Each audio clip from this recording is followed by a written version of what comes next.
So we were in Job 30 and the talking about the Leviathan, its undersides are jagged. When you look at the word jagged, it says jagged part shreds. And these are basically I assumed it, but it says it here to confirm it. It says spiked, like spikes, sharp points, having rough sharp points. It says synonyms to the word jagged is spiked, pointed, rough. Its undersides, in verse 30, its undersides are jagged pot shreds.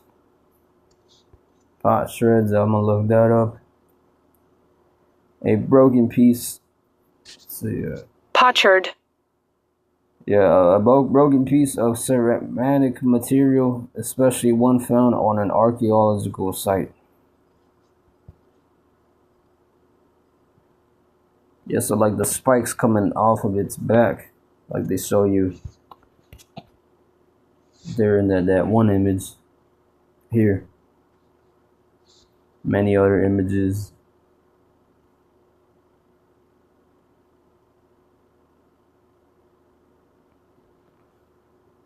Its undersides are like spiked pieces of sharp broken glass, whatever you call that, shardnel.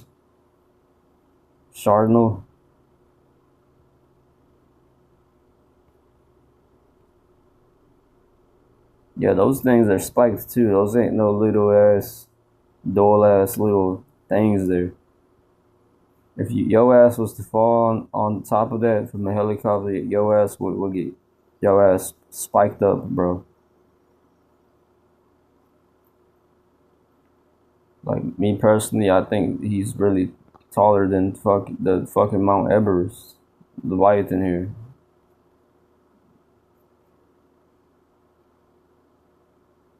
Nigga, I think his head reaches up to the clouds.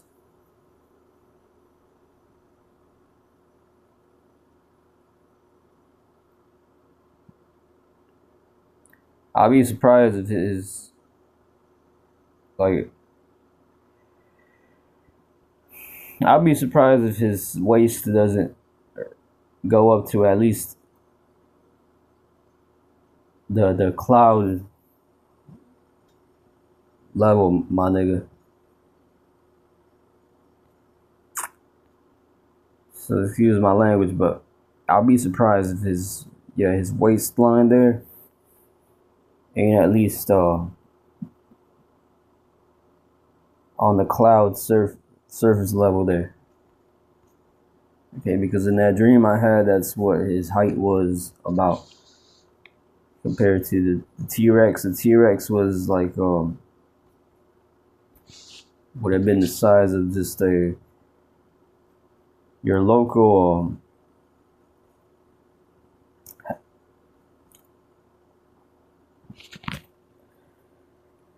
nothing too big, but your local most close pretty tall, decently tall skyscraper, hotel, whatever. Nothing too crazy type height. Half at that one, half at that. But Godzilla was like up to the cloud. Just to give you an idea there. Its undersides are jagged pot shreds. See what that says in the NLT. Almost done here. Job 41 in the New Living Translation, and it reads in verse 30, its belly is covered with scales as sharp as glass. So yeah, they're going off there too. Look at that. I don't see they don't show you that with these images here.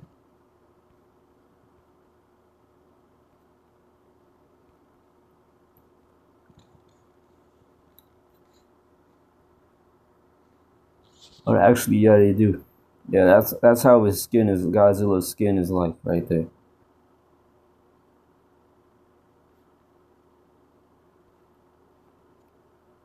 Yeah, it must be. Yeah, I don't know how he. I wouldn't know how he produces. So don't ask me. Because there is a animal species, I believe that the males can actually produce babies. Believe it or not, there's actually animals that can do that. That the males produce the babies. Like they don't need a female. Like I'm pretty sure that it exists with certain creatures, but who knows? Yeah, because contrary to popular opinion, no animal is extinct really. There's no such thing as an extinct animal. Every animal that's originally been here is still here. They're just very hidden well, and only the Lord. Yeah, you're just lucky if you get to see one. Okay, you're just lucky because really that's not. You can try to Esau can use all his technology to try to find it and find Leviathan, but it's ultimately it's not gonna be easy because that's up to the Lord, bro. And yeah, so basically it's saying there that all his skin is like this. It's like sharp. It's rough. Kind of looks like a samurai. Like you think of a samurai and his armor. That's how Leviathan always dressed. It's his naturally built structure. Looks like he's always wearing armor, basically.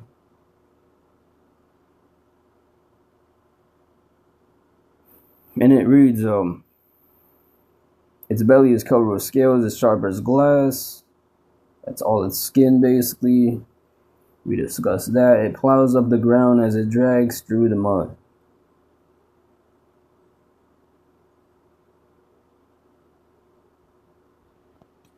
So back to the KJNIB, I mean.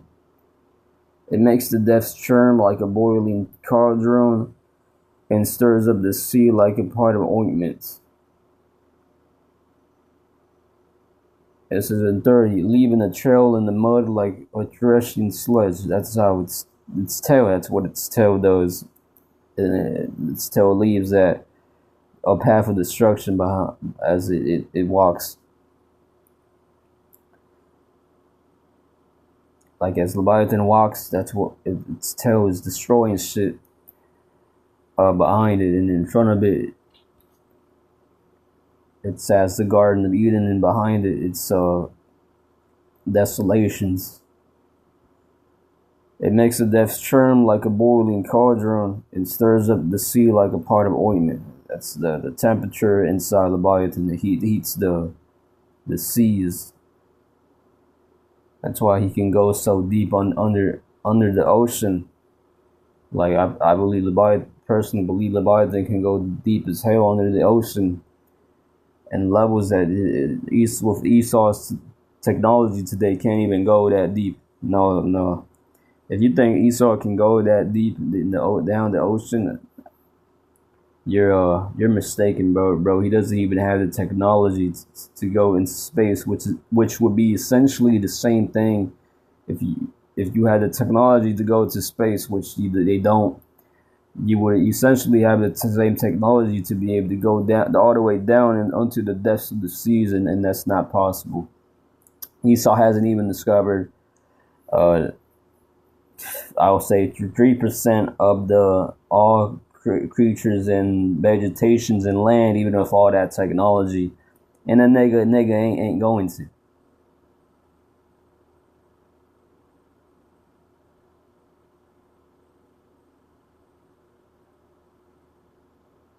Because he's proud, and ultimately this earth is and he's living his kingdom up now, and he's proud and thinks he owns everything, but he's not. That's not given to him. It's not his full inheritance.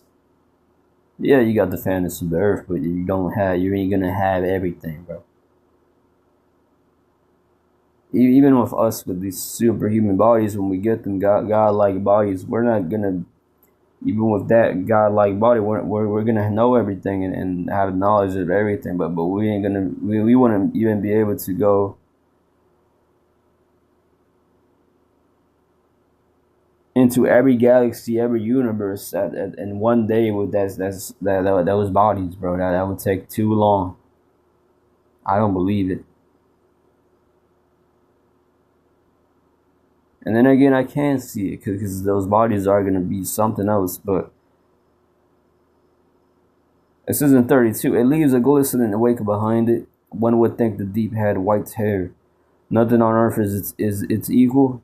Just proving you it is the king of the monsters. So that movie there was that title was very accurate. Leviathan, A.k.a. they call Godzilla, is the king of the monsters. A creature without fear. It looks down on all that are haughty, and it is keen over all that are proud. Yeah, because with that body, with that type of power, that type of build, Leviathan's built off of, like it's no one can take the motherfucker down. Or that beast, the creature down. He's gonna be proud. He's gonna look proud. He doesn't know he's coming off as proud, but because to us we're nothing. But yeah, to us, Leviathan,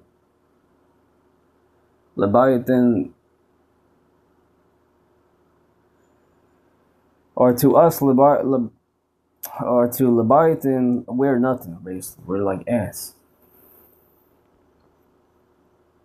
Like, you don't really try to look for ants to kill an ant, to fuck with an ant. Why would Leviathan be looking for us? He doesn't give a fuck about us. He's in his habitation, in his home, under the seas, under the waters. He doesn't give a shit about. He's not lonely. He's not none of that. He doesn't give a shit. You're like ants, just like how you would look at ants, nigga. We're ants to him. He's not looking for a fight for us. A hunter doesn't go to hunt ants. Like, he goes to hunt a game that's worth something. We're not worth a hunt unto Leviathan. If he does end up coming and visiting this land we have here for a minute, it's a one in a lifetime thing. That's like a winning the lottery, or more, I'll say even more rare than winning the lottery.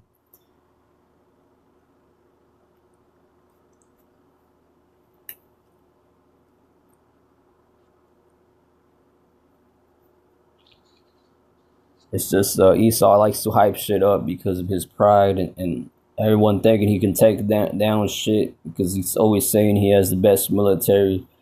That they will think Leviathan and wants to hop over here to get on your little TikTok and dance with you niggas, and Esau takes Leviathan down, boo. Nah, it's all fairy tale. It's all minute. That's all obsolete. That's all underhand shit, devil shit, dumb shit, bro.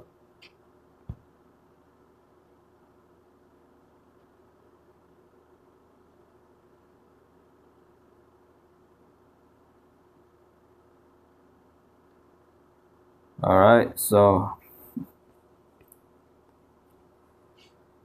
remember that's the point. I'll just play a clip of Leviathan real quick.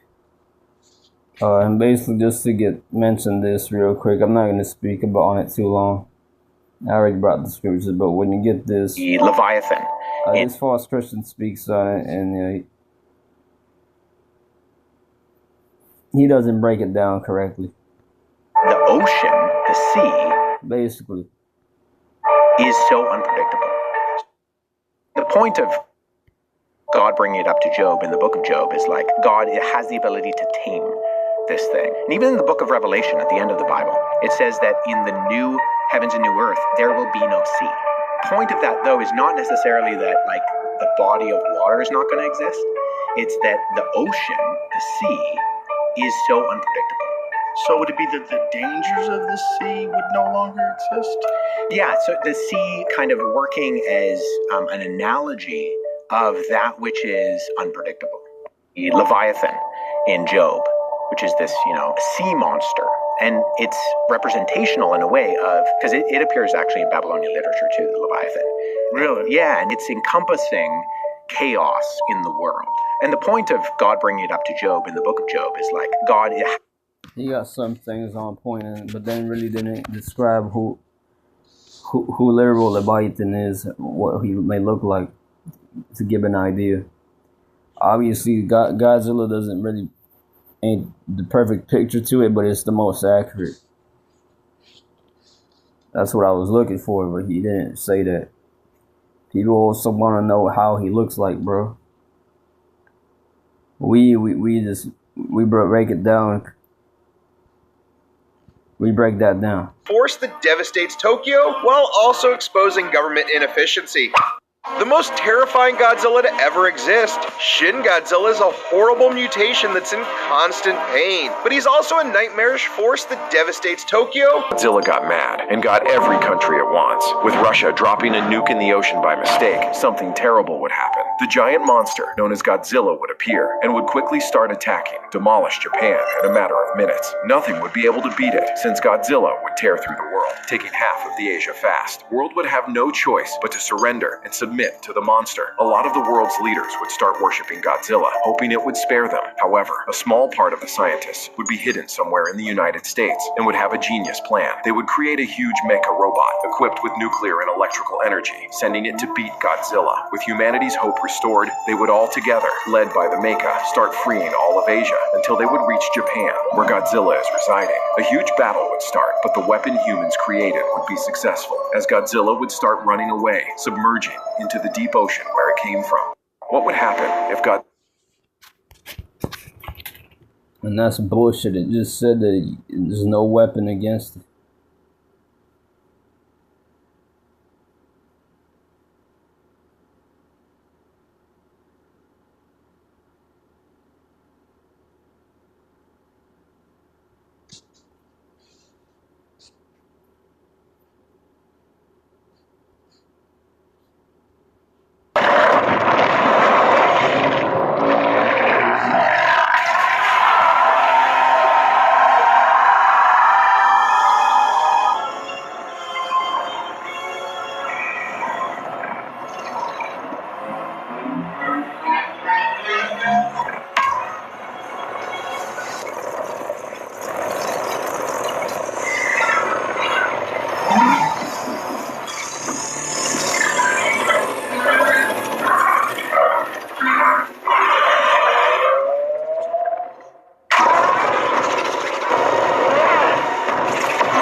So that's the point. Shalom in the bottom bar.